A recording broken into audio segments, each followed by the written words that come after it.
The Browns are back on the practice field, day 5 of training camp in Berea. And Mary Kay Cabot, one of the kind of quiet concerns going on, punter Dave Zastudil has missed another day of practice. Yes, today was the second time he has not been out on the field. We asked Eric Mangini about that today, and he said he's having his surgically repaired knee rechecked by his own doctor. He did have a torn patella tendon. He revealed that the other day to me and another reporter.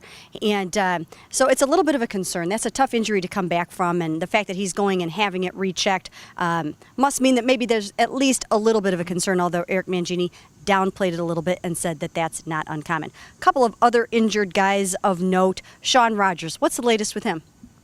Well, he came out today on the field and did a little more than what I've seen so far. He was working with the trainer and hitting the blocking sleds and a couple pads, and he looked fine. It looked like an encouraging sign that Rogers was closer to passing his physical and coming off the PUP list.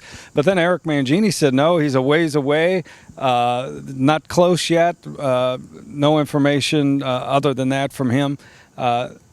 Could be a big day tomorrow for Shawn Rogers. Commissioner Roger Goodell is scheduled to appear as part of his tour of training camps, and maybe we'll get some clarity on whether or not Shawn Rogers will have a suspension at the beginning of the year or not. In the meantime, Ataba Rubin is, I think, doing great at nose tackle, at least in the drills and in practices here in Rogers' place.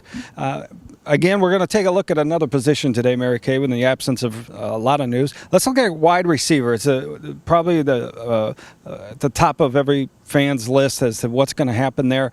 It looks to me, at least in the early going, that the top 2 receivers are going to be Mohamed Massaquoi and Brian Robisky. It does look that way. And boy, Brian is having a really nice camp. I mean, it's not just lip service everyone's giving to this. If the fans come out, they will see this. Brian caught a beautiful 50-yard touchdown catch from Jake Delhomme today over Mike Adams, and he's really making an impact out here. And, you know, I just think he's going to be the number 2 receiver, and they're just going to have to count on those 2 guys to step up, and I know they're determined to do that. There are a couple other guys in the mix. You got Josh Cribbs, Chancey Stuckey. Your thoughts on the receiver position? Well, I think both of the second-year guys do look a lot better. Mohamed Massaquoi looks great. He looks a little bit bigger, thicker this year, and is catching virtually everything. I know he did a lap yesterday after dropping a ball, but and Robisky has been sensational too. You know, we've been keep being told we're not worried about that position. Those guys are going to develop, and so far it looks like they're right. I mean, there's nobody off the NFL wire you can get who are better right now than the 2 of them. I don't believe. Also in the mix, Bobby Ingram. He's 37 years old. You know, Mike Holmgren brought him here, the former Seattle Seahawk. He looks all right. You know, for 37, he's not walking around on crutches or anything. He's out there competing. And then Chancey Stuckey's the other guy we haven't mentioned, who Mangini brought last year, kind of a slot guy. What about the 2 young guys, Jonathan Haggerty and the rookie draft pick, Carlton Mitchell? Well, those 2 guys, first of all, Jonathan Haggerty started showing up in organized team activities and the minicamp, and he really hasn't stopped ever since. He's a very intriguing prospect.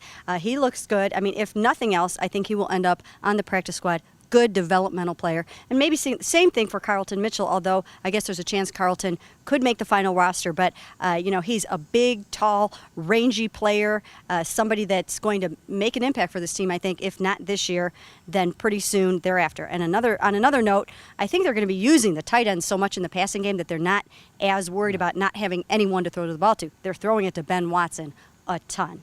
And that's it from day 5 of training camp in Berea.